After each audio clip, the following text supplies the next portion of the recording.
ಎಪಿಸೋಡನ್ನು ನಾವು ಮುಂದುವರ್ಸೋಣ. ಸರ್, ನಾವೀಗ ಹಿಂದಿನ ಎಪಿಸೋಡ್ನಲ್ಲಿ ಶುಗರ್ ಬಗ್ಗೆ ಆಯುರ್ವೇದ ಏನು ಹೇಳುತ್ತೆ, ಅದಕ್ಕೆ ಏನು ಪರಿಹಾರ, ಅದ್ರ ಬಗ್ಗೆ ಮಾತನಾಡಿದ್ವಿ. ಈಗಿನ ಒಂದು ಚರ್ಚೆಯಲ್ಲಿ ನಾವು BP-ಯನ್ನು ತಗೊಳ್ಳೋಣ, ಇದ್ರ ಬಗ್ಗೆ ಮಾತನಾಡ್ತಾ ಹೋಗೋಣ. ಹೀಗೆ ತಗೋತಾ ಹೋದರೆ ಲಿಸ್ಟ್ ಆಫ್ ಡಿಸೀಸ್ಗಳೇ ಬರ್ತಾವೆ. ಹೌದು, ತಗೋಬೇಕಾಗಿರೋದು ಏನು ಅಂದರೆ ಕಾಯಿಲೆ ಇಲ್ದಂಗೆ ಇರೋದು ಹೆಂಗೆ ಅಂತ. ಹೌದು. ನಾವು ಆ್ಯಕ್ಚುಲಿ ಚರ್ಚೆ ಪ್ರಾರಂಭ ಮಾಡಿದ್ದೇನು, ಆಯುರ್ವೇದ ಯಾವ ಸೈನ್ಸು ಅಂತ ಅಲ್ವಾ. ಅದನ್ನು ಕೆಟ್ಟದ ಸುಡೋ ಸೈನ್ಸ್ ಅಂತ ಮಾತಾಡೋರಿಗೆ ಉತ್ತರ ಕೊಡಬೇಕಾಗಿತ್ತು ನಾವು. ಸುಡೋ ಸೈನ್ಸ್ ಅಲ್ಲ, ಲೈಫ್ ಸೈನ್ಸ್ ಅದು.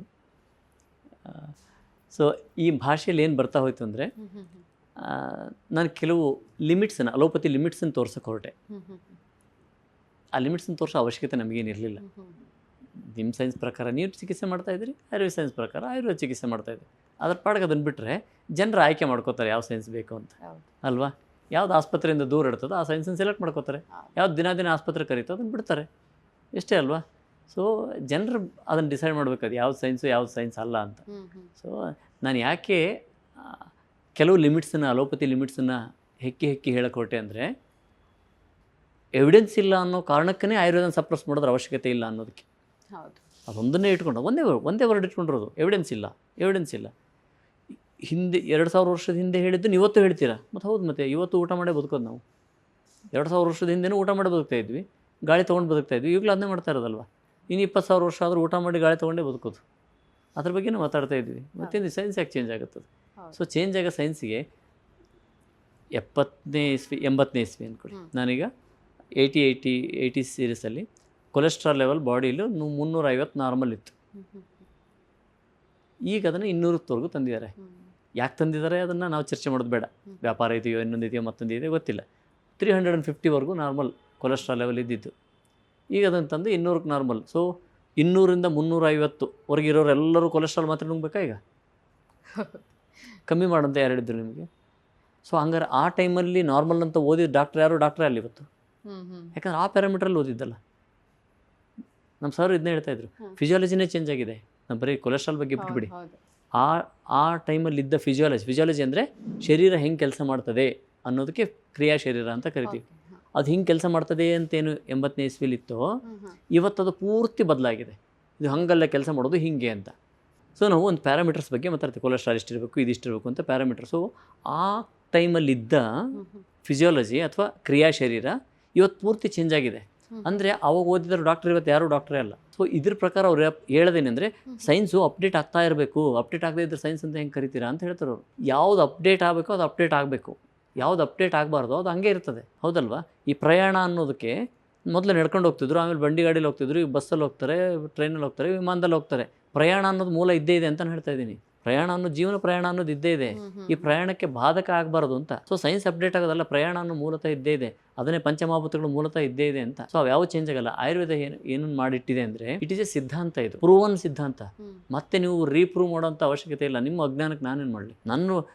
ನಿಮ್ಮ ವಿಮಾನ ನನ್ನ ಹಳಿ ಮೇಲೆ ಓಡ್ತಾ ಇಲ್ಲ ಅಂತ ನೀವು ಬಾಯ್ ಬಿಡ್ಕೊಂಡ್ರೆ ನಾನು ಏನು ಮಾಡೋಕ್ಕಾಗತ್ತೆ? ಅದಕ್ಕೆ ಜೀವನ ಏನು ಹೇಳ್ತಾ ಇದೆ, ವಿಮಾನದಂಗೆ ಇಲ್ಲಿ ಹುಟ್ಟು ಕೊನೆಗೆ ಇಳಿಯೋವರೆಗೂ ಆರಾಮಾಗಿರು, ಏನೂ ತೊಂದರೆ ಇಲ್ಲದೇನೆ ಅಲ್ಲೋಗಿ ಇಳಿ ನೀನು ಅಂತ ಹೇಳ್ತಾ ಇದೆ. ಸೊ ಅದಕ್ಕೆ ಈ ಪ್ಯಾರಾಮೀಟ್ರ್ ಆ ಪ್ಯಾರಾಮೀಟ್ರ್ ಅಪ್ಡೇಟ್ ಮಾಡಬೇಕು ಅಂದ್ರೆ ಮಾತ್ರ ಸೈನ್ಸು. ಸಿದ್ಧಾಂತ ಬರೆದ್ರೆ ಸೈನ್ಸ್ ಅಲ್ಲ ಅಂತ ಹೇಳಿದರೆ, ಪ್ರೂವನ್ ಆಲ್ರೆಡಿ ಸೈನ್ಸ್ ಮಾಡಿ ಅದನ್ನು ಏನು ಮಾಡಬೇಕು ಅದನ್ನೆಲ್ಲದನ್ನು ಮಾಡಿ ಇಷ್ಟು ಮಾಡಿಟ್ಟಿದೆ, ನಿನ್ನ ಜೀವನನ ಈ ವಿಮಾನದಲ್ಲಿ ಹತ್ಕೊಂಡು ಹೋಗು ಅಂತ ಹೇಳಿರೋದು ಅದು. ನಿನಗೆ ಯಾವುದೇ ಕಾಯಿಲೆ ಬರದಿಲ್ದಂಗೆ ಜೀವನ ಮುಗಿಸ್ಕೊಂಡು ಹೋಗು ಅಂತ ಹೇಳಿರೋಂಥ ಸೈನ್ಸ್ ಆಯುರ್ವೇದ. ಇಲ್ಲ ಕಾಯಿಲೆ ಬರಬೇಕು, ನಾನು ಚಿಕಿತ್ಸೆ ಮಾಡ್ತೀನಿ ಅನ್ನೋದು ಸೈನ್ಸ್. ಏನು ಮಾಡೋದು ನಾನು? ಸೊ ಅದರಲ್ಲಿ ಈ ಜನರಿಗೆ ಅರ್ಥ ಆಗೋದಕ್ಕೆ ನಾವು ಡಿಸೀಸ್ ತೊಗೊಂಡಿದ್ದಷ್ಟೇ. ಹಿಂಗೆ ಡಿಸೀಸ್ ತಗೋತಾ ಹೋದರೆ ಎಲ್ಲ ಡಿಸೀಸ್ಗಳು ಉದ್ದಕ್ಕೆ ಒಂದು 100 ಡಿಸೀಸ್ ಆದರೂ ಮುಗಿಯಲ್ಲ ಅದಕ್ಕೆ. ಅದಕ್ಕೆ BP ನೋಡಿ ಎಕ್ಸಾಂಪಲ್ ತೊಗೊಳ್ತೀನಿ. BP. ಸೊ BP ಎಪಿಸೋಡ್ ಬಗ್ಗೆ ವಿಶ್ವವಾಣಿ ಹೆಲ್ತ್ ಚಾನಲ್ಲೇ ಮಾತಾಡಿದ್ದೀನಿ ನಾನು ಹಿಂದಿ ಎಪಿಸೋಡಲ್ಲಿ. ಈಗ ನಾನು ಮತ್ತೆ ಈ ವಿಷಯದಲ್ಲಿ ಪರಿಚಯ ಮಾಡಿಸ್ತೀನಿ. BP ಅಂದ್ರೇನು? ರಕ್ತನಾಳಗಳಲ್ಲಿ ರಕ್ತದ ಒತ್ತಡ ಜಾಸ್ತಿ ಆಗಿದೆ, ಪ್ರೆಷರ್ ಜಾಸ್ತಿ ಆಗಿದೆ. ಬ್ಲಡ್ ಇದೊಂದು ಪೈಪ್ ಅಂದ್ಕೊಂಡ್ರೆ, ಪೈಪಲ್ಲಿ ಪ್ರೆಷರ್ ಜಾಸ್ತಿ ಇದೆ, ಇನ್ನೂ ಜಾಸ್ತಿ ಆಯಿತು ಪ್ರೆಷರು, ಇನ್ನೂ ಜಾಸ್ತಿ ಇತ್ತು, ಏನಾಗುತ್ತೆ? ಪೈಪ್ ಹೊಡೆಯುತ್ತೆ, ಇನ್ನೂ ಫೋರ್ಸ್ ಜಾಸ್ತಿ ಆದರೆ ಒಡೆದೋಗುತ್ತೆ. ಹಾಗಾಗಿ BP ನಿಯಂತ್ರಣ ಮಾಡದೇ ಇದ್ದರೆ ಸ್ಟ್ರೋಕ್ ಆಗುತ್ತೆ, ಹಾರ್ಟ್ ಅಟ್ಯಾಕ್ ಆಗುತ್ತೆ, ಕಿಡ್ನಿ ಹಾಳಾಗುತ್ತೆ. ಯಾಕಂದ್ರೆ ಪ್ರೆಷರ್ ಅಷ್ಟಿದೆ, ನಿಯಂತ್ರಣ ಮಾಡಲೇಬೇಕು. ಓಕೆ, ಅದಕ್ಕೆ BP ಮಾತ್ರ ಕೊಡ್ತೀನಿ ಅಂತ. ಎಷ್ಟು ಕೆಟ್ಟದಾಗಿದೆ ಅಂದ್ರೆ ಅದು ನಿಯಂತ್ರಣ ಮಾಡಲೇಬೇಕು. ನಾನು ಮಾಡೋದ್ರ ಬಗ್ಗೆ ಹೇಳ್ತೇನೆ, BP ಮಾತ್ರ ಕೈ ಬಿಡಿ ಅಂತ ಹೇಳ್ತಿಲ್ಲ. ಕೆಟ್ಟದಾಗಿದೆ ಅಂತ ಏನು ಹೇಳಕ್ಕೆ ಹೋಗ್ತೇನೆ, ಇಲ್ಲಿ ಪ್ರೆಷರ್ ಯಾಕೆ ಜಾಸ್ತಿ ಆಯಿತು ಅಂತ ಫಸ್ಟ್ ಬೇಕು. ಗೊತ್ತಿಲ್ಲ ಅಂತ ಹೇಳ್ತಾರೆ. ಏನು ಗೊತ್ತಿಲ್ಲ ಅಂತ ಹೇಳಿ ಔಷಧಿ ಯಾಕೆ ಮಾಡ್ತೀಯ ಅಂತ ನಾನು, ಇದು ಗೊತ್ತು ಮಾಡ್ಕೊ, ಆಮೇಲೆ ಔಷಧಿ ಮಾಡು, ಯಾವ್ದಾರು ಮಾಡು ಔಷಧಿನ. ಪ್ರೆಷರ್ ಯಾಕೆ ಅಂತ ನಾವು ಫಸ್ಟ್ ಗೊತ್ತು ಮಾಡಿಕೊಂಡು ಯಾವುದಾದ್ರೂ ಔಷಧಿ ಮಾಡಪ್ಪ. ಪ್ರೆಷರ್ ಕಮ್ಮಿ ಮಾಡೋಕ್ಕೆ ಏನು ಮಾಡಬೇಕು ಸೂಕ್ತವಾದದ್ದನ್ನು ಅದನ್ನು ಮಾಡು. ಮುಂದೆ ಪೇಷಂಟ್ ಆಸ್ಪತ್ರೆ ಬರಲಿಲ್ದಂಗೆ ಮಾಡು, ಆರೋಗ್ಯವಾಗಿ ಇರಂಗೆ ಮಾಡು, ಅವ್ನ ಜೀವನ ಹಾಗೆ ಚೆನ್ನಾಗಿ ನಡೆಯಂಗೆ ಮಾಡು. ಇದನ್ನು ಹೇಳಿದ್ರೆ ಇಲ್ಲ ಇಲ್ಲ ಇಲ್ಲ, ಬಿ ಪಿ ಜಾಸ್ತಿ ಆಗಿದೆ, ಕಮ್ಮಿ ಔಷಧಿ ಮಾಡ್ತೀನಿ. ಇದು ಯಾಕೆ ಬಂತು ಅಂದರೆ, ಈಗ ದಪ್ಪ ರಕ್ತನಾಳ ಇದೆ, ಮುಂದೆ ಹೋಗಿ ಏನಾಗುತ್ತೆ ಅದು 2-3 ಕವಲಾಗಿ ತೆಳಗಾಗುತ್ತೆ. ಇನ್ನು ಮುಂದೆ ಹೋಗಿ ಇನ್ನೂ ಸ್ವಲ್ಪ ತೆಳಗೆ, ಇನ್ನೂ ಮುಂದೆ ಹೋಗಿ ಇನ್ನೂ ತೆಳಗೆ, ಕೊನೆಗೆ ನಿಮ್ಮ ಕೂದಲೆಳೆ ಅಷ್ಟು ತೆಳ್ಳ ರಕ್ತನಾಳ ಇರ್ತದೆ. ನೀವು ಯಾವಾಗಾದ್ರು ಸಣ್ಣದಾಗಿ ಚರ್ಮ ಕಟ್ಟಾದ್ರೆ ಗೊತ್ತಾಗುತ್ತೆ, ಸಣ್ಣ ಸಣ್ಣ ರಕ್ತ, ಇಷ್ಟೇ ರಕ್ತ ಬಂದು ರಕ್ತನಾಳ. ಹೌದಾ? ಅಷ್ಟು ಸಣ್ಣ ರಕ್ತನಾಳಗಳು ಕೆಲಸ ಏನು ಅಂದರೆ, ಅವು ಆಹಾರವನ್ನು ಜೀವಕೋಶಗಳಿಗೆ ಕೊಡ್ತದೆ, ಆಕ್ಸಿಜನನ್ನು ಕೊಡ್ತದೆ, ಅಲ್ಲಿರೋ ವೇಸ್ಟನ್ನು ಎಳ್ಕೊಳ್ತದೆ, ಅಲ್ಲಿರೋ ಕಾರ್ಬನ್ ಡೈಆಕ್ಸೈಡನ್ನು ಎಳ್ಕೊಳ್ತದೆ. ಸೊ ಸೆಲ್ ಹೆಲ್ದಿಯಾಗಿರ್ತದೆ. ನೀವು ಹೆಲ್ದಿಯಾಗಿರಬೇಕು ಅಂದರೆ ಊಟ ಕೊಡಬೇಕು, ಗಾಳಿ ಕೊಡಬೇಕು, ಕೆಟ್ಟ ಗಾಳಿ ಶರೀರದಿಂದ ಹೊರಗೆ ಹೋಗಬೇಕು, ಬೇದಿ ಮಲಮೂತ್ರಗಳು ಹೊರಗೆ ಹೋಗ್ಬೇಕು, ಅವಾಗ ಆರೋಗ್ಯವಾಗಿರ್ತೀರಿ. ಇಷ್ಟೇ ಮಾಡುತ್ತದು ಸಣ್ಣ ರಕ್ತನಾಳ ಮಾಡೋ ಕೆಲಸ. ಒಂದು ಜೀವಕೋಶನ ಬದುಕಿಸೋದು ಹಾಗೆ. ಅದು ಊಟ ಕೊಡ್ತದೆ, ಗಾಳಿ ಕೊಡ್ತದೆ, ಅಲ್ಲಿರೋ ವೇಸ್ಟ್ ಎಳ್ಕೊಳ್ತದೆ, ಕಾರ್ಬನ್ ಡೈಆಕ್ಸೈಡ್ ಎಳ್ಕೊಳ್ತದೆ, ತೊಗೊಂಬರ್ತದೆ. ಎಲ್ಲಿಂದ ಏನನ್ನು ಹೊರಗೆ ಹಾಕಬೇಕು, ಇಲ್ಲಿಂದ ಕಾರ್ಬನ್ ಡೈಆಕ್ಸೈಡನ್ನು ಹೊರಗೆ ಹಾಕುತ್ತೆ ಲಂಗ್ಸಿಂದ, ಮೂತ್ರದಿಂದ, ಬೇದಿಯಿಂದ, ಬೆವರಿಂದ ವೇಸ್ಟನ್ನು ಹೊರಗೆ ಹಾಕ್ತದೆ. ಸೊ ಈ ಸಣ್ಣ ರಕ್ತನಾಳ ಕಟ್ಕೊಳ್ತಾ ಇದೆ. ಈಗ ನೀವು ಅರ್ಥ ಮಾಡ್ಕೊಳ್ಳಿ ಸೈನ್ಸನ್ನು. ಸಣ್ಣ ರಕ್ತನಾಳ ಬ್ಲಾಕ್ ಆಗ್ತಾ ಇದೆ. ಈ ಬ್ಲಾಕ್ ಆದ ತಕ್ಷಣ ಸಾವಿರಾರು ಸಣ್ಣ ರಕ್ತನಾಳ ಬ್ಲಾಕ್ ಆಯಿತು ಅಂದರೆ ದೊಡ್ಡ ರಕ್ತನಾಳ ಮೇಲೆ ಒತ್ತಡ ಬೀಳಲ್ವಾ? ರೈತರು ಹೊಲದಲ್ಲೆಲ್ಲ ಡ್ರಿಪ್ ಹಳ್ಳಿಬಿಟ್ಟಿರ್ತಾರೆ, ಗಿಡಗಳಿಗೆ ನೀರು ಹೋಗುವಂಥ ಸಣ್ಣ ಕೊನೆಯ ಪೈಪ್. ಅದು ಆ ಕೊನೆಯ ಪೈಪ್ ಗಿಡಕ್ಕೆ ನೀರು ಕೊಡೋದು, ದಪ್ಪ ಪೈಪ್ ಅಲ್ಲ. ಹೌದಾ? ಆ ಕೊನೆಯ ಪೈಪಿಗೆ ಬ್ಲಾಕ್ ಆಗಿದೆ. ಈಗ ಒಂದು ಸಾವಿರಾರು ಪೈಪ್ ಬ್ಲಾಕ್ ಆದರೆ ದೊಡ್ಡ ಪೈಪಿಗೆ ಒತ್ತಡ ಬೀಳಲ್ವಾ? ಒಡೆದೋಗಲ್ಲ ದೊಡ್ಡ ಪೈಪು. ಸೊ ಈ ಬ್ಲಾಕ್ ಆಗಿದೆ ಅಂತ ಆಯುರ್ವೇದ ಹೇಳ್ತಾ ಇದೆ. ಅಲೋಪತಿಯವರೆಲ್ಲ ಪೈಪ್ ಹೊಡೆದೋಗುತ್ತೆ ಅಂತೇಳಿ ಮೋಟ್ರನ್ನ ಕಡಿಮೆ ಮಾಡ್ತಾಯಿದ್ದಾರೆ. ಮೋಟ್ರ್ ಕರೆಂಟ್ ಕೊಡೋದು ಕಮ್ಮಿ ಮಾಡಿಬಿಡೋಣ, ಅವಾಗ ಪ್ರೆಷರ್ ಏನಾಗುತ್ತೆ? ಕಮ್ಮಿ ಆಗುತ್ತಲ್ಲ. ಮೋಟ್ರ್ ಜೋರ ದಬ್ತಾ ಇತ್ತು. ಮೋಟ್ರ್ ಅಂದರೆ ಯಾವುದು? ಹಾರ್ಟು. ಜೋರ ಪಂಪ್ ಮಾಡ್ತಾ ಇದೆ. ಪಂಪ್ ಮಾಡೋದನ್ನು ಸ್ಲೋ ಮಾಡೋಣ ಅಂತ ಬೀಟಾ ಬ್ಲಾಕರ್ಸ್ ಕೊಟ್ಟು ಹಾರ್ಟ್ ಪಂಪನ್ನು ಸ್ಲೋ ಮಾಡೋದು. ಆ ಮಾತ್ರೆ ಕೊಟ್ಬಿಟ್ಟು ಸ್ಲೋ ಮಾಡು, ಪಂಪನ್ನು ನಿಧಾನಕ್ಕೆ ಮಾಡು, ಜಾಸ್ತಿ ಮಾಡಬೇಡ ಅಂತ. ಜೀವನ ಸತ್ತೋಗಿರುತ್ತದಲ್ಲಿ. ಇದು ನಿಧಾನಕ್ಕೆ ಪಂಪ್ ಮಾಡೋಕ್ಕೆ ಸ್ಟಾರ್ಟ್ ಮಾಡ್ಕೋತಾ ಇದ್ದರೆ ಅದು ಕೆಟ್ಟ ಎಫೆಕ್ಟ್ ಆಗಲ್ಲ. ನಮ್ಮ ಇನ್ನೊಂದು 10 ವರ್ಷಕ್ಕೆ ಏನಾಗುತ್ತೆ? ಅದು ನಿಧಾನಕ್ಕೆ ಪಂಪ್ ಮಾಡು ಅಂದರೆ ಏನಾಗುತ್ತೆ? ಅದು ಮಾತ್ರೆ ಕೊಟ್ಟು ಪಂಪ್ ಮಾಡಿದರೆ. ಯಾಕೆ ನಾವು ಅಷ್ಟು ಬೇಗ ಕೊಡ್ತೀವಿ ಔಷಧಿ ಅಂದರೆ, ಅಕಸ್ಮಾತ್ ಬಿಟ್ಕೊಂಡ್ರೆ ಮೆದುಳಲ್ಲಿ ರಕ್ತನಾಳ ಒಡೆದು ಬಿಡ್ತದೆ. ಮೆದುಳಲ್ಲಿ ಹೊಡಿತೀವಿ ಅಂದರೆ ಸ್ಟ್ರೋಕ್ ಆಗುತ್ತೆ. ಅದು ಕೆಟ್ಟ ಸ್ಟ್ರೋಕ್. ಅದು ಮೆದುಳಲ್ಲಿ ರಕ್ತನಾಳ ಒಡೆದು ಪ್ರಾಣನೇ ಹೋಗುತ್ತೆ ಅದು, ಅಂಥ ಸ್ಟ್ರೋಕ್. ಇಲ್ಲ ಹಾರ್ಟಲ್ಲಿ ಬ್ಲಾಕ್ ಆಗಿಬಿಡ್ತದೆ, ಇಲ್ಲ ಕಿಡ್ನಿ ಫೇಲ್ ಆಗುತ್ತೆ. ಸೊ ಈ 3 ಹಾಳಾಗಿಬಿಟ್ರೆ ಲೈಫೇ ಹೋಗುತ್ತೆ ಅನ್ನೋ ಕಾರಣಕ್ಕೆ ಅರ್ಜೆಂಟಾಗಿ ಮಾಡಬೇಕು. ನಾನು ಹೇಳ್ತಿಲ್ಲ ಮೋಟ್ರನ್ನ ಕಮ್ಮಿ ಮಾಡಬಾರ್ದು ಅಂತ ಹೇಳ್ತಿಲ್ಲ, ಕಮ್ಮಿ ಮಾಡಿ. ಆದರೆ ಇಲ್ಲಿ ಡ್ರಿಪ್ಪಲ್ಲಿ ಕೊನೆಯ ಪೈಪ್ ಕಟ್ಕೊಂಡಿದ್ದು ಅದನ್ನು ರಿಪೇರಿ ಮಾಡಿ ಅಂತ ಹೇಳ್ತಾ ಇದ್ದೀನಿ. ಈಗ ಅದನ್ನು ರಿಪೇರಿ ಮಾಡಲಿಲ್ಲ, ಇನ್ನೂ 3-4 ವಿಧಾನಗಳಿದ್ದಾವೆ ಬಿ ಪಿ ಕಂಟ್ರೋಲ್ ಮಾಡೋಕ್ಕೆ. ಏನೇನಿದೆ ಗೊತ್ತಾ? ಹಾರ್ಟ್ ಕಮ್ಮಿ ಮಾಡೋದೊಂದು, ಈ ರಕ್ತನಾಳ ಇದೆಯಲ್ಲ ಇದು ಇಷ್ಟಿದೆ, ಹಾಗಾಗಿ ಇದು ಕಟ್ಕೊಂಡಿದೆ, ಇದು ಸ್ವಲ್ಪ ಅಗಲ ಮಾಡೋದು. ಆವಾಗ ಪ್ರೆಷರ್ ಕಮ್ಮಿ ಆಯಿತಾ? ಹಿಗ್ಗಿಸಿಬಿಟ್ರೆ, ಆ ಹಿಗ್ಸಿದ್ರೆ ಅದರ ಸ್ಟ್ರೆಂತ್ ಕಳ್ಕೊಳ್ತದೆ. ಅದು ಸ್ಟ್ರೆಂತನ್ನು ಕಮ್ಮಿ ಮಾಡಿ ಸ್ಟ್ರೆಂತ್ ಕಳ್ಕೊಂಡು ಜೀವನ ಎಲ್ಲಿರ್ತದೆ ಅವನಿಗೆ ನೆಟ್ಟಿಗೆ, ಭಾಳ ದಿನ ಇರಲ್ಲ, ತೊಂದರೆ ಮಾಡುತ್ತೆ. ಇನ್ನೊಂದು ಕೆಲಸ ಏನು, ಸುತ್ತಮುತ್ತ ಮಸಲ್ ಇರ್ತವಲ್ಲ, ಇದು ರಕ್ತನಾಳ ಅಂದರೆ ಸುತ್ತಮುತ್ತ ಮಸಲ್ಸ್ ಇರ್ತವೆ ಬಿಗಿಯಾಗಿ, ಆ ಮಸಲ್ಸನ್ನು ಲೂಸ್ ಮಾಡೋದು, ಅವಾಗ ಅದು ಫ್ರೀ ಆಗುತ್ತೆ. ಸೊ ಮಸಲ್ ಹಾಳಾಯ್ತು ಈ ಕಡೆಗೆ. ಸೊ ಇಲ್ಲ ಮಸಲ್ ಹಾಳು ಮಾಡು, ಇಲ್ಲ ಹಾರ್ಟ್ ಹಾಳು ಮಾಡು, ಇಲ್ಲ ವೆಸಲ್ ಹಾಳು ಮಾಡು. ಮತ್ತು ಆಯಿತು ಇವಕ್ಕೆ ಔಷಧಿ ಮಾಡೋಣ ಬೇಡ ಅಂತ ನಾನು ಹೇಳ್ತಿಲ್ಲ. ಬೀಟಾ ಬ್ಲಾಕರ್ ಮಾಡಿ, ವೆಸಲ್ನ ಡೈಲೇಟ್ ಮಾಡೋದಕ್ಕೆ ಏನಾರು ವ್ಯಾಸೋ ಡೈಲೇಟರ್ ಸಾರು ಮಾಡಿ, ಮಸಲಲ್ಲಿರುವಂಥ ಕ್ಯಾಲ್ಸಿಯಮ್ ಚಾನಲ್ ಬ್ಲಾಕರ್ ಮಾಡಿ ಮಸಲ್ ಕ್ಯಾಲ್ಸಿಯಮನ್ನು ಫ್ರೀ ಮಾಡಿಬಿಟ್ರೆ ಮಸಲ್ ಲೂಸ್ ಆಗುತ್ತೆ. ಇವನ್ನೇನಾದ್ರು ಮಾಡೋಣ, ಮಾಡಬಾರ್ದು ಅಂತ ಹೇಳ್ತಿಲ್ಲ. ಅಲ್ಟಿಮೇಟ್ಲಿ ಆ ಕೂದಲೆಳೆ ಅಂತ ರಕ್ತನಾಳ ಇದ್ವಲ್ಲ, ನಮ್ಮ ಲೈಫಿಗೆ ಕೊಡೋದೇ ಅವು. ಅದನ್ನೇನಾದರೂ ರಿಪೇರಿ ಮಾಡಿದೆ ಅಂದರೆ ಇಲ್ಲ, ಅದನ್ನೇನು ಮಾಡ್ತಿಲ್ಲ ನಾನು. ಯಾಕೆಂದರೆ ಅದಕ್ಕೆ ಔಷಧಿ ಇಲ್ಲ. ಇದನ್ನೇನು ಸೈನ್ಸ್ ಅಂತ ಹೇಳೋಣ ನನಗೆ. ಏನೂ ಇಲ್ಲ, ಜೀವನನೇ ಕಳ್ಕೊತೀವಿ. ಎಲ್ಲ ಗಿಡಗಳು ಒಣಗ್ತಾ ಇದ್ದಾವೆ. ನಿಮ್ಮ ತೋಟದಲ್ಲಿರೋಂಥ ಎಲ್ಲ ಗಿಡಗಳು ಒಣಗ್ತಾ ಇದ್ದಾವೆ, ಯಾಕಂದರೆ ಎಲ್ಲವೂ ಬ್ಲಾಕ್ ಆಗಿದ್ದಾವೆ. ನಾನೇನು ಮಾಡ್ತಾ ಇದ್ದೀನಿ ಅಂದರೆ ಮೋಟ್ರ್ ಕಮ್ಮಿ ಮಾಡ್ತಾ ಇದ್ದೀನಿ. ಇನ್ನೊಂದು ಏನು ಮಾಡ್ತೀನಿ, ಇಲ್ಲಿ 2 ಇಂಚ್ ಪೈಪ್ ಇತ್ತು, 3 ಇಂಚ್ ಹಾಕಿ ಪ್ರೆಷರ್ನ ಕಮ್ಮಿ ಮಾಡ್ತಾ ಇದ್ದೀನಿ. ಗಿಡಕ್ಕೆ ನೀರು ಹೋಗ್ತಿಲ್ಲ ಮಾರಾಯ ಅಂತ ನಾನು ಅಂತ ಇದ್ದರೆ, ಇಲ್ಲ ಅದಕ್ಕೆ ಏನು ಔಷಧಿ ಇಲ್ಲ, ಹಂಗೆ ಮಾಡೋದು. ಏನು ಮಾಡೋದು? ಜಾಸ್ತಿ ಆಗಿಬಿಟ್ಟಿದೆ ಅಂತ ಅದಕ್ಕೆ ಔಷಧಿ ಇಲ್ಲ ಅಂತ. ಬ್ಲಾಕ್ ಆಗಿರೋದು ಔಷಧಿ ಇಲ್ಲ. ಔಷಧಿ ಇಲ್ಲ ಅಂದರೆ ಗಿಡ ಇನ್ನೆಷ್ಟು ದಿನ ಬದುಕುತ್ತೆ? ತಡ್ಕೊಬೋದು 1 ವರ್ಷ, ತಡ್ಕೊಬೋದು 2 ವರ್ಷ.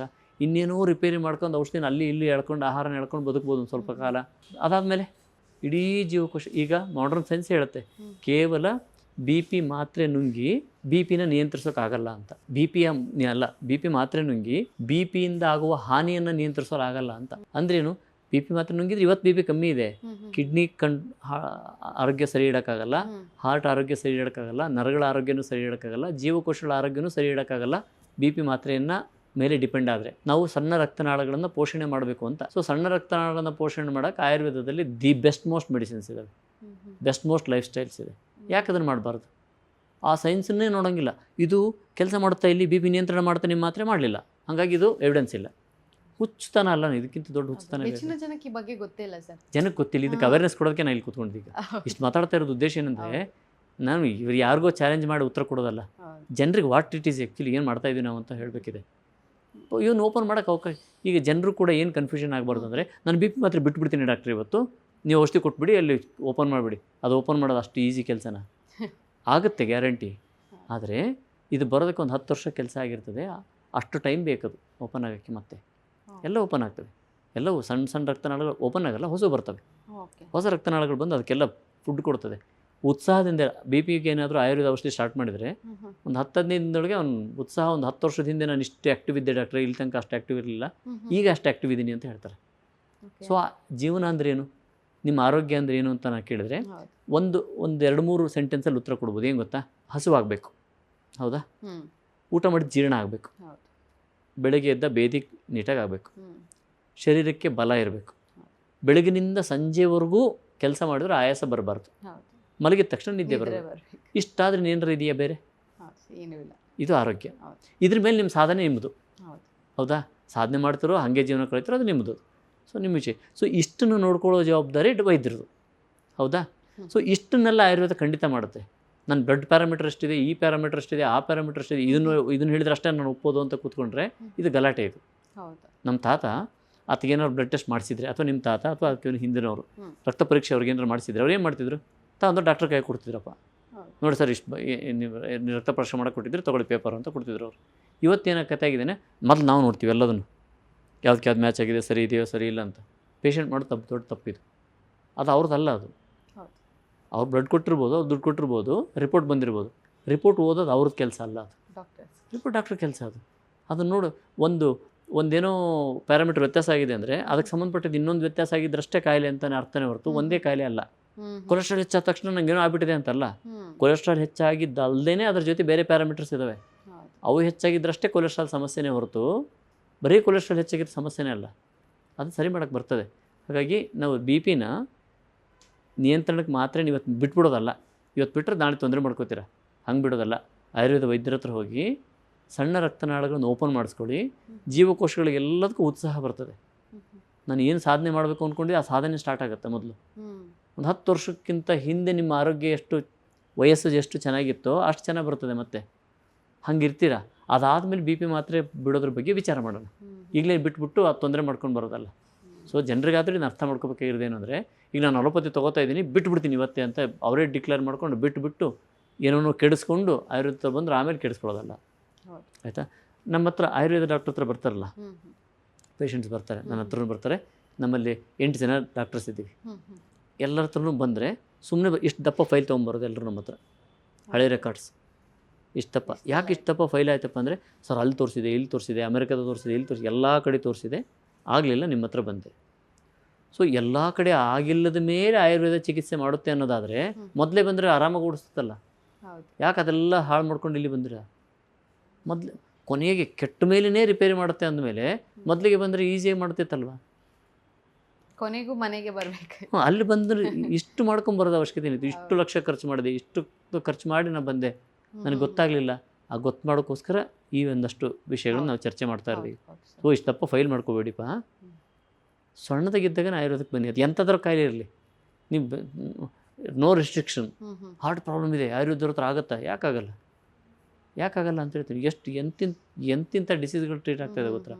ಯಾಕೆ ಆಗ್ತಾಯಿಲ್ಲ? ಸೊ ಸರಿ ಮಾಡ್ಕೊಳ್ಳೋದು ಎಲ್ಲಿ ಅಂತ ಮೊದಲು ಗುರುತಿಸ್ಕೋಬೇಕು.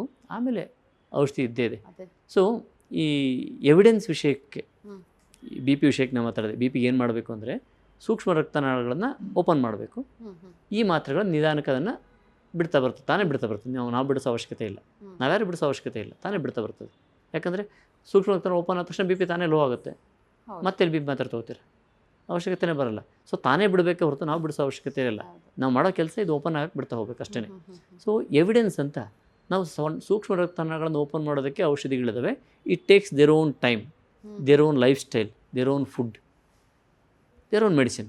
ಇಷ್ಟು ಸೇರಿ ಅವು ಓಪನ್ ಆಗ್ತವೆ. ಅಂದರೆ ನಿಜವಾಗ್ಲೂ ಬ್ಯೂಟಿಫುಲ್ ಟ್ರೀಟ್ಮೆಂಟ್ ಅಂತಲೇ ಅಲೋಪತಿ ಸೈನ್ಸು ಹೇಳುತ್ತೆ. ಹೌದು, ಹಂಗೆ ಮಾಡಿದರೆ. ನಮ್ಮ ಹತ್ರ ಅದಿಲ್ಲ ಅಂತ ಹೇಳುತ್ತೆ. ಹಂಗೆ ಹೇಳಬೇಕು. ನನ್ನ ಹತ್ರ ಇದಕ್ಕೆ ಔಷಧಿ ಇಲ್ಲ ಅಂತ ಹೇಳಬೇಕೆ ಹೊರತು ಬೇರೆ ಎಲ್ಲೂ ಇಲ್ಲ, ನಿನಗೆ ಇದು ಬಿಟ್ಟರೆ ಬೇರೆ ದಾರಿನೇ ಇಲ್ಲ ಅಂತ ಹೇಳಬಾರ್ದಂಗೆ. ನನ್ನ ಹತ್ರ ಇಲ್ಲ ಅಂತ ಪ್ರಾಮಾಣಿಕವಾಗಿ ಒಪ್ಕೊಳ್ಳಿ. ಸೊ ಬೇರೆ ಕಡೆಗಿದೆ. ಸೊ ಇದು ಎವಿಡೆನ್ಸ್. ಏನು, ಇಡೀ ಜೀವನವನ್ನು ಚೆನ್ನಾಗಿಡೋದು ಎವಿಡೆನ್ಸ್. ಸೊ ಬರೀ ಬಿ ಪಿ ನಿಯಂತ್ರಣ ಮಾಡೋದನ್ನ, ಬಿ ಪಿ ಕಂಟ್ರೋಲ್ ಮಾಡಿಬಿಟ್ಟೆ ಜನರಲ್ ಅದೊಂದು ಸರ್, ಯಾವುದು ಬೇಗ ಆಗಿಬಿಡಬೇಕು. ಈಗಿನ ಜನ್ರೇಷನ್ ನೋಡಿದ್ರೆ ಎಲ್ಲದು ಬೇಗ ಆಗಿಬಿಡ್ಬೇಕು. ನಿಜ, ಅದು ಎಲ್ಲರದ್ದು ಅಷ್ಟೇ, ನಾನು ಅಷ್ಟೇ, ನೀವು ಅಷ್ಟೇ, ಎಲ್ಲ ವಿಷಯನೂ ಅಷ್ಟೇ ಅಲ್ಲ. ಬೇಗ ಬೆಂಗಳೂರು ಮುಟ್ಟಬೇಕು ಅಂತಲೇ ನಾವು ಬಸ್ಗಳು ಕಂಡುಹಿಡಿದಿದ್ದು, ಕಾರ್ ಕಂಡುಹಿಡಿದಿದ್ದು, ರೈಲ್ ಕಂಡುಹಿಡಿದ್ದು. ಬೇಗ ಡೆಲ್ಲಿ ಹೋಗಬೇಕು ಅಂತಲೇ ಫ್ಲೈಟ್ ಕಂಡುಹಿಡಿದಿದ್ದಲ್ವಾ. ಫ್ಲೈಟ್ ಬೇಡ ಅಂತ ಹೇಳ್ತಿಲ್ಲ ನಾವು. ಸೇಫೆಸ್ಟ್ ವೇ ಎಷ್ಟು ಅಂತ. ನಾನು ಬೇಗ ಓಡಬೇಕು ಅಂತ ಅನ್ಹೆಲ್ದಿ ವೆಹಿಕಲ್ ತಗೊಂಡು ಓಡೋಕೆ ಹೋದ್ರೆ ಆಯುರ್ವೇದದ ಮೇಲೆ ತಪ್ಪು ಕಲ್ಪನೆ, ಅದು ತುಂಬಾ ಲೇಟ್ ಆಗುತ್ತೆ, ಅಷ್ಟು ತಯಾರು ಕಾಯ್ತಾರೆ. ಆ ಒಂದು ತಪ್ಪು ಕಲ್ಪನೆ ಈಗಲೂ ಸ್ವಲ್ಪ ಕೆಲವೊಂದು ಜನಗಳಲ್ಲಿ ಇದೆ ಸರ್. ಅದು ತಪ್ಪುನೋ ಸರಿನೋ ಅವ್ರ ಅನುಭವ ಅದು. ಹೌದಾ? ಏನಕ್ಕೆ ಅನುಭವ ಹಂಗಾಗಿದೆ ಅಂದರೆ, ಅವ್ರಿಗೆ ಆಯುರ್ವೇದ ಅಂದರೆ ಔಷಧಿ ಅಂತ ಅಂದ್ಕೊಂಡಿರೋದಕ್ಕಿಂತ ನಮ್ಮಲ್ಲಿ, ನಮ್ಮ ಎಲ್ಲ ಕೇಂದ್ರಗಳಲ್ಲಿ, ನಮ್ಮಲ್ಲಿ ಬೆಂಗಳೂರು ಇರ್ಬೋದು, ಶಿವಮೊಗ್ಗ, ದಾವಣಗೆರೆ, ಹಿಮಾಚಲ ಪ್ರದೇಶ, ಕಾಂಗಡದಲ್ಲಿದೆ, ಮತ್ತು ಇಲ್ಲಿ ರಾಜಸ್ಥಾನದಲ್ಲಿ, ನಮ್ಮ ಎಲ್ಲ ಕೇಂದ್ರಗಳಲ್ಲಿ ಬೇಗ ಆಗಿಲ್ಲ ಅನ್ನೋಂಥ ಒಂದು ಡಿಸೀಸು ಇಲ್ಲ, ಬೇಗ ಕಂಟ್ರೋಲ್ ಆಗಲಿಲ್ಲ ಅನ್ನೋಂಥ ಒಂದು ಡಿಸೀಸು ಇಲ್ಲ. ಎಲ್ಲವೂ ಬೇಗ ಕಂಟ್ರೋಲ್. ಇವತ್ತು ಮೆಡಿಸಿನ್ ಕೊಡಿ, ನಾಳೆ ಕಂಟ್ರೋಲ್ ಆಗಿರ್ತದೆ. ಅದೇನಿಲ್ಲ. ಆಯುರ್ವೇದ ಸ್ಲೋ ಅನ್ನೋ ಮಾತೇ ಇಲ್ಲ, ಸುಳ್ಳದು, ದೊಡ್ಡ ಮಿಥ್ ಅದು. ಆಯುರ್ವೇದ ಸ್ಲೋ ಅಂತ ಹೇಳೋದಾದರೆ ಅಲೋಪತಿಲಿ ಔಷಧಿನೇ ಇಲ್ಲ ಅಂತ ನಾನು ಹೇಳ್ತೀನಿ.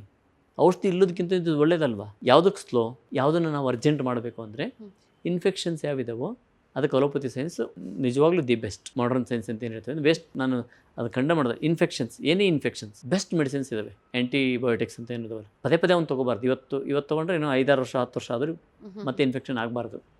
ಈಗೇನೋ ಬಂದಿದೆ ಎಮರ್ಜೆನ್ಸಿ, ಇನ್ಫೆಕ್ಷನ್ಗೆ ಬೆಸ್ಟ್ ಮೆಡಿಸಿನ್ಸ್ ಇದ್ದಾವೆ. V accept that. ಅದನ್ನು ಬಿಟ್ಟು ಮೆಟಬಾಲಿಕ್ ಡಿಸೀಸ್ ಅಂತ ಇದ್ದಾವೆ. ಇವು ಯಾವನು ಅಲೋಪತಿ ಸೈನ್ಸ್ ಟಚ್ಚೇ ಮಾಡಬಾರ್ದು. ಇವತ್ತು ಜಗತ್ತಲ್ಲಿರುವಂಥ 95% ಕಾಯಿಲೆಗಳೆಲ್ಲವೂ ಮೆಟಬಾಲಿಕ್ ಡಿಸೀಸ್. ಹಂಗಂದ್ರೆ ಏನು ಅಂದರೆ, ಒಬ್ಬರಿಂದ ಒಬ್ರಿಗೆ ಹರಡದೇ ಇರೋಂಥ ಕಾಯಿಲೆಗಳು.